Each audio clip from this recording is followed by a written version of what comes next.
আমি রবীন্দ্রনাথ ঠাকুরের একটি কবিতা পাঠ করছি, লুকোচুরি।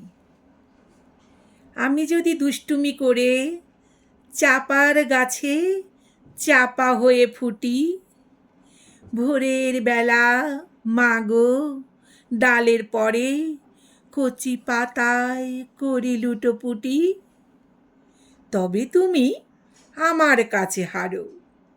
তখন কি মা চিনতে আমায় পারো? তুমি ডাকো, খোকা কোথায় ওরে? আমি শুধু হাসি চুপটি করে। যখন তুমি থাকবে যে কাজ নিয়েই, সবই আমি দেখব নয়ন মেলে। স্নানটি করে চাপার তলা দিয়ে আসবে তুমি পিঠেতে চুল ফেলে। এখান দিয়ে পুজোর ঘরে যাবে, দূরের থেকে ফুলের গন্ধ পাবে।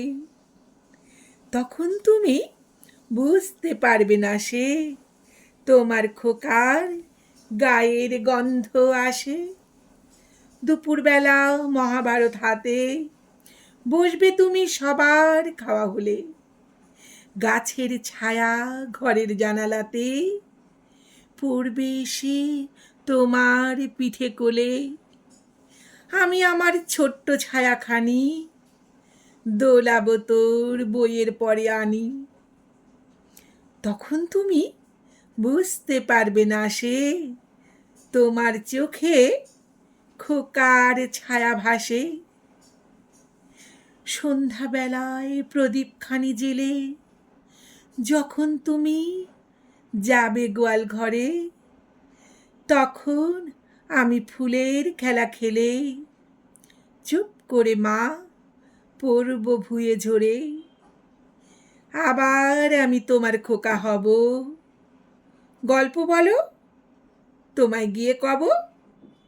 তুমি বলবে দুষ্টু ছিলি কোথা? আমি বলবো না সে কথা। নমস্কার। কবিতাটি ভালো লাগলে সাবস্ক্রাইব করে সঙ্গে থাকার অনুরোধ রইল।